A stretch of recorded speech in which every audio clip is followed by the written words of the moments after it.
Taumaina haibaga taubaga chumsu chumleduni.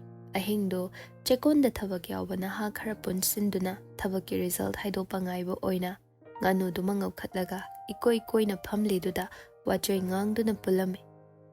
David na no result se thajadrebo pungsiyong officer su hel bethan bo wangang nuda ikoi mamoda ngasigi numita soidana haidokani na haibani ngasai dai hangat handa result thet prai na chatlubane thau tinga toi lakpa saurangna na aina tolop jar kan ne soidana hanjanbini nangi thausen do sawiro bro nang result khangning bana wakhal se charang na basida isa si ngaw ngaw bini mi yaribo nagun khangena lupa kun leibada tarada leina hairaga ikoshi luina reini Raspberry sumatang chana yausele likpane masi kothose aina lecture su emergency da tungsilaga thamba paisa da dum puthorok panatro koine du budi puthokte haber Raspberry na kandagi ahal khaidu da yenglaga itaw yango bose khara haptar kedana yai mau tang boina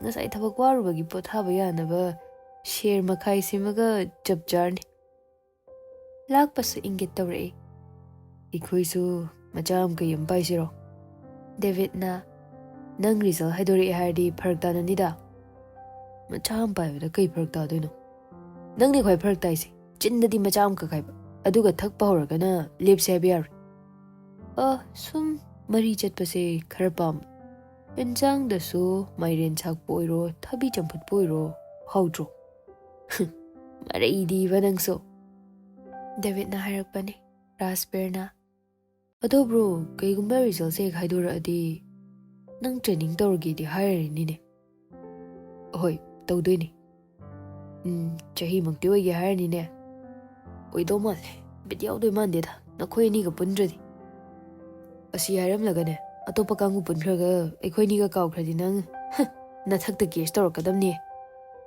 kaka taw mai tanar adui matang dudi tanadras yai ni ikhoina phanaba dum silaki police oiraga kari afaba thabak tawramge di khalli arbi adumakti khandri adubu training loiraga traffic ta tabi basini aina khanjeisi koido gaino na nungai doini maram budi hoji hairoi matamdi orga khangan bigi niyom chumna thabak khara tawramge khanbana di fani ko nang na sa natro achumba chatlubagi maya mangdaran bata hobado lakpana David ta onsalaga hairakpani matamduda Raspberry na kai mudawno aidi khangaude o mayamgi paisa saruk yenbada magi su yaruk pajani aidi laujararoi hairubagi department head na ne project te maya maming lauthokni na tawkhrido nang khangaudro ningsangi atu kumai tawkhrage lauthaki gum tawbani adudi pamda paisa chabada yaure ha nangsu yaure ne tangai phadabagi thau hana paisa ni aina thamlambani na aisu dum laure ha matam si lure da yare noi su ne karbar wala achobani mafam khangna paisa laamgani hoi lakpai bade dum laini ado sini pabungna tawjabani dana thaba khuding thamoi singna tawgadabani adubu matamgi chatnabi kadar phadar kharasu yaudaba yadabani khantaradine akoi paung hoisu paisa hinjina lawbasu yauribanida to aduni lila sanaba haiba mathau tai haba wari sa sana ensang thongbadu loisillaga chak chaba mayaibu chandringai Raspberry gi call laksil Raspberry fat yenglaga pabung ni chak chanari nai ko Raspberry pakhat padu lotchillaga phone du fat paikhatle pabung ai chekon da lei khangi ne thombana chak chari na hai loibaga ladawni lakpagi ma baba do ekhoi da lei magi phone du chatte haine Raspberry ngakna ha David ingit ka loina na tapna kaya no Raspberry mamit tu lakparom da yenga aduga masa paihalo hairo lakpasu tapna kono orzano hai paihandrasu yarani ne result haidokhaure notice board ta thethore na haibani Raspberry fuk haugatlaga Kamain tawre hage? Akhoi shu chatnaba tawrage. Ma yaure haibani. Chak chabado loisilaga masadu puraga yengminaraga ne akhoi da lao. Sida sum ngai halamagi. Hoi pau. Lakpa nganu makok tuma saidatlaga wa nganglakle. Kara ke do yarge. Hojimang lak na ka haidubo. Kudhamdo nang riza haidu ikhalli hai yungslo. Lakpa harauna lemhauba makok kharado muk saijilli. Nganu jaraga daw yade ka hainabado. Ai gidi kwai daw yaba numit oirene ha. David su pau da mabuk thangat kre. Khalli haido confirm oinaba amtang di chatlu sidana. Chablu chalu. Khau na chaba hora kansida. Nasai thabak ni thunlubai thabak ta dogano. Khalle hairadaina tapna chalasu yai. My last hour da thosa da bise. Hojik sa tum tawri. Nang lehoro ko. Ngai khoi. Nganu mo mai sima tang huchilaki ge. David atai khaidu da yenglaga yam boi chaba dum hobiyo ko ko. Ekhoi bro gi thabak exam do mai pa e. Ongte yongki. Yai. Raspberry su makha samthare. Enchang sisu adum chathokpiru. Ekhoi halakpase tamba ngamdreba. Nupa amana sengna khaidu ga thamishina kamdoba. Asidi dum thamamage. Asisu iyamba hoina ngamdo radi dum chabiru. Aidi exam hik panbada thaina dei hongna puk thangat piam taw. Aisu ngasi gi yarni. Lakpa irem lemba saraga iyamba hoina fanaba dum tawbiru. Fareda yumda khra punarage. Ija khai pijarugi. Lakpa wajaw matang chadana tawselai. Hayeng su ikta chak chindatke. Mafam sida angang khai itai moi loin pubiro. Yai ni bungoi wase. Raspberry nok fet tawna mahana sinjili bachak se ibani na tawa soidrabani ko. Soidrabni. Amana tulop jai. Amana masai pesha thui. Sida noine sindradi kaino. Ayar se kandila tengi pungse. Chana bazause. Kaya da niyong ni.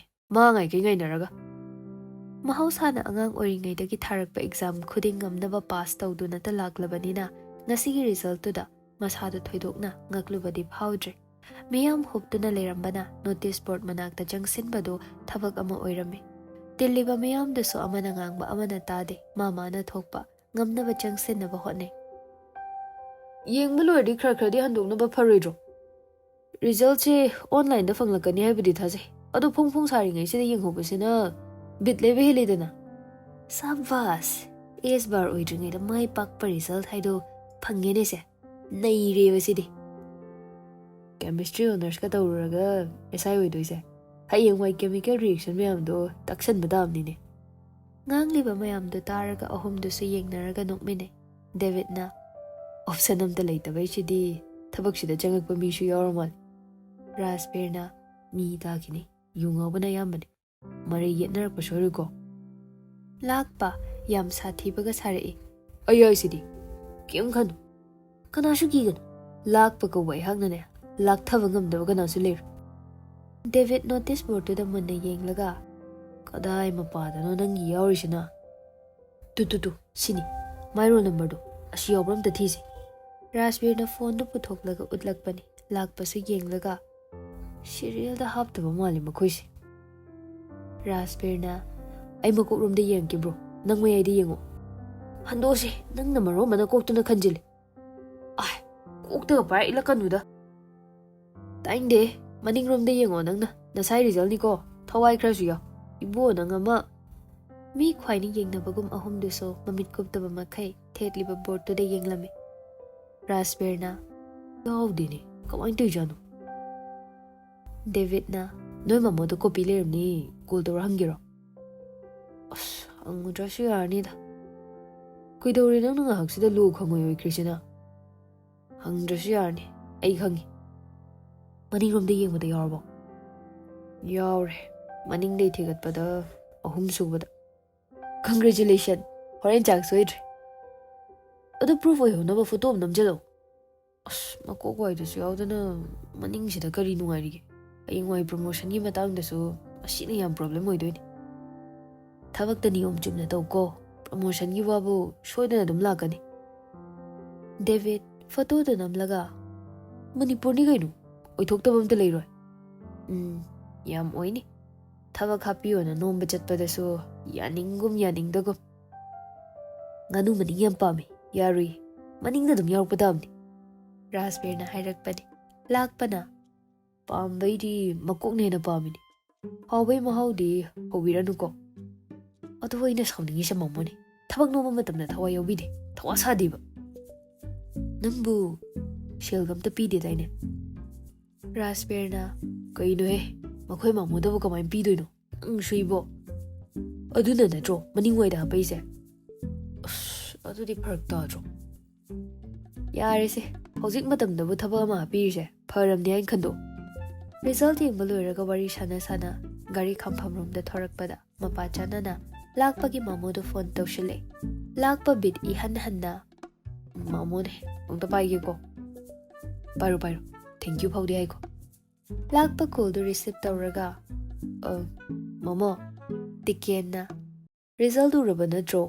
congratulations ai call tawrake khanbani thabak na yadabai khara thengre lakpa tapna khomai thank you mama hey nangi thagat wa haidu honore ko adudi aigi thabak si kanana hapoidoino hey kanana so hapte ne merit list da masana yawbani nangi return da phajarasu bai ba da joitrang khara khumlami haine ha asengbro haisibo hai sida mu oidaba kari hairuni baiba du khakka nangna phazan tawramadi ha mak du khari hena phangamdongni anyway thabak toba horaba matung kari karamba lambina nangi promotion lakani haibadusu ai takpigi okay mama ai bhaptar once again pau bibi bai thank you so much jeda hayo nang thabak khan bai jak amadi silesiko lakpa karan amuk tashile hoi haige mama aikhoi mai tegi di chak haisena national treat oidana ko fare nangsu thamjar kona pau phaunersi ko hoi mama phone du hek thamkhibaga ani du da onsilaga merit ta khanbani hai adunani maning wai de auraise ba nairi gaino shine nei bai se proud of you both ani mak thabak changbada paisa su pide wanom de lakpana ai di wanome paisa di pidaba adusu like shu haibani na se matom te yaure edana bro nang danga thabagam tawradi kra phadon ha aidi pabungi matung illage sina su hena pame khwai paisa pai basu nang noi doini hojikti ne na khoini bu aina ngak sela dawni kone khana si madu wado akhoi chalaslo noi maga baba ga su leiri na haibani ngasai haidaba pau nungai ba pisilak padu dai shu babo yudrimi kananam thawru gari se ai ima da call ta tawthopiki soidana halakni de dum haikragi ihe ai phone ising da tar bai cheng da phumona phumobadu de khoi mother ga father ga na puram do mande ni yare kona na yum yoba ga lawtho nang masu ko ngahak sida ba pakhang ahum du de thabak mai pakpagi pau du da ngau du na leikre somdana miyai chalaba pakhang do ahing du mama phamarang khangdaba wakhalna tumthaba yadana leirami phamung da hiplambadagi haugatuna magi godrej to hangdukche adungai lembina pirakhiba nungsi chithi do no haunana hangduktuna parami thawai gi thawai lembi gi tamo nang udana leibase ayam wai mitlu pirang I haunana shor ngahak thingduna nungai tabadu khangjinna ba hotne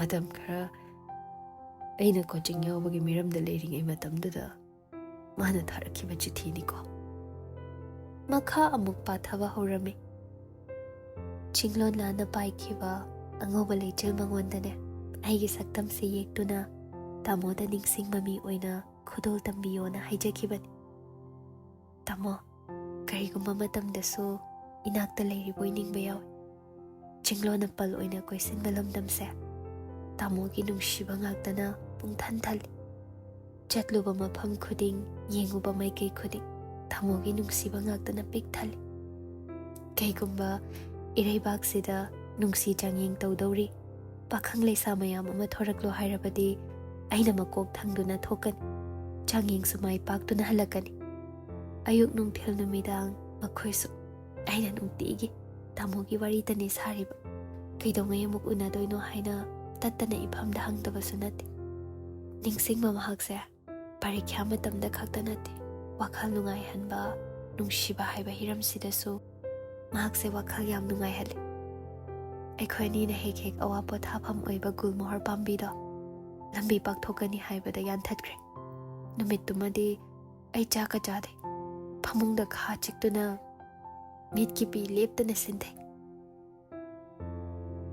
ꯃꯈꯥ ꯄꯥꯕ ꯉꯝꯗ꯭ꯔꯕꯗ ꯃꯤꯠꯇꯨ ꯇꯞꯅ ꯎꯏꯁꯤꯜꯂꯤ ꯃꯈꯨꯠ ꯌꯦꯠꯅ ꯇꯥꯔꯛꯂꯤꯕ ꯄꯤꯗꯨ ꯇꯩꯊꯣꯛꯆꯩ ꯑꯩꯈꯣꯏ ꯊꯣꯡꯒꯥꯜꯗ ꯅꯪꯒꯤꯗꯃꯛ ꯑꯩꯅ ꯒꯨꯜꯃꯣꯍꯔ ꯊꯥꯕꯗꯣ ꯉꯁꯤꯁꯨ ꯌꯥꯆꯪꯕ ꯈꯨꯗꯤꯡ ꯏꯁꯤꯡ ꯆꯥꯏꯕ ꯂꯦꯞꯇ꯭ꯔꯤ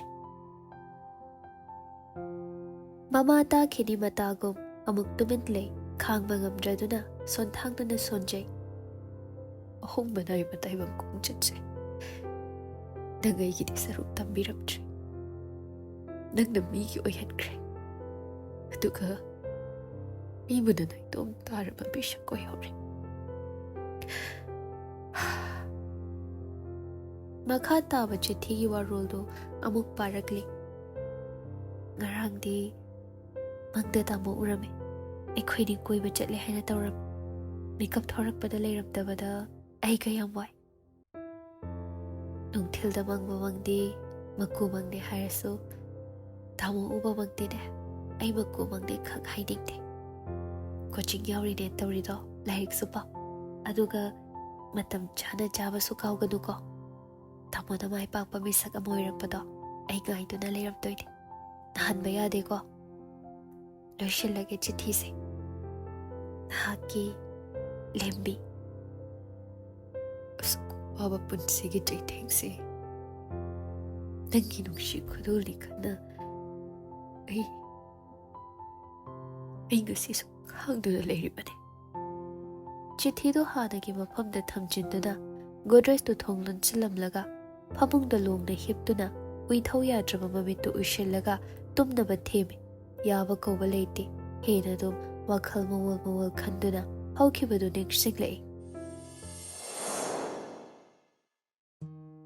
ꯃꯩꯔꯥꯕꯅ ꯏꯄꯥ ꯁꯥꯗꯤ ꯁꯥꯗ꯭ꯔꯣ ꯗꯦꯜꯂꯤꯁꯦ ꯀꯦꯄꯤꯇꯦꯜꯁꯤꯗ ꯃꯩꯁꯥ ꯂꯥꯡꯉꯕꯅꯤꯅ ꯑꯇꯣꯞꯄ ꯁ꯭ꯇꯦꯠ ꯌꯨꯅꯤꯌꯟ ꯇꯦꯔꯤꯇꯣꯔꯤꯁꯈꯩꯗꯤ ꯑꯗꯨꯝ ꯁꯔꯨꯛ ꯐꯪ ꯇꯥꯕ ꯑꯏꯪꯕ ꯖꯒꯥ ꯂꯩꯔꯤꯁꯤꯗꯤ ꯇꯥꯃꯣꯏꯅ ꯍꯥꯏꯔꯛꯄꯅꯤ ꯃꯩꯔꯥꯕꯅ ꯑꯦꯔꯥ ꯋꯦꯗꯔꯒꯤ ꯋꯥꯅꯤ ꯅꯪꯒꯤꯗꯨꯅ ꯑꯩꯅ ꯍꯥꯏꯁꯤꯅ ꯃꯩꯁꯥꯗꯨꯒꯤ ꯋꯥꯅꯤ ꯁꯤꯗ ꯃꯀꯣꯛ ꯑꯣꯏꯅ ꯐꯝꯂꯤꯕ ꯃꯈꯣꯏꯁꯤ ꯑꯦꯁꯤꯗ ꯐꯅ ꯂꯩꯖꯔꯁꯨ ꯃꯩꯁꯥꯁꯤ ꯅꯣꯡꯃꯒꯤ ꯉꯥꯏꯍꯥꯛꯇꯪꯗꯤ ꯆꯠꯊꯣꯛ ꯆꯠꯁꯤꯟ ꯇꯧꯕꯗ ꯐꯪꯉꯝꯗꯣꯏꯅꯤ ꯅꯠꯇ꯭ꯔꯣ ꯍꯣꯏ ꯐꯪꯉꯝꯅꯤ ꯑꯗꯨꯗꯤ ꯑꯗꯨꯝ ꯃꯥꯅ ꯄꯥꯏꯔꯤꯕ ꯊꯕꯛꯇꯁꯨ ꯃꯩꯁꯥ ꯈꯔꯗꯤ ꯄꯤꯔꯝꯃꯅꯤ ꯑꯗꯨꯅ ꯑꯇꯩ ꯂꯝꯗꯁꯨ ꯁꯔꯨꯛ ꯊꯨꯡꯗꯣꯏꯅꯤ ꯅꯪꯒꯤ ꯋꯥꯇꯥꯗꯨꯗꯤ ꯂꯣ ꯇꯝꯃꯨꯕ ꯑꯩꯅ ꯃꯔꯩ ꯌꯦꯠꯇꯧꯒ ꯇꯜꯂꯤ ꯅꯣ ꯂꯣ ꯇꯝꯃꯒ ꯃꯔꯩ ꯌꯦꯠꯄꯩ ꯋꯥꯈꯜꯗ ꯈꯜꯂꯗꯤ ꯀꯥꯏ ꯌꯥꯔꯅꯤ ꯈꯔꯒ ꯁꯥꯕꯅꯦ ꯍꯦꯟꯅ ꯑꯗꯨꯝ ꯁꯥꯏꯀꯣ ꯅꯪꯒꯤ ꯋꯥꯍꯩꯁꯦ ꯐꯔꯦꯁꯦ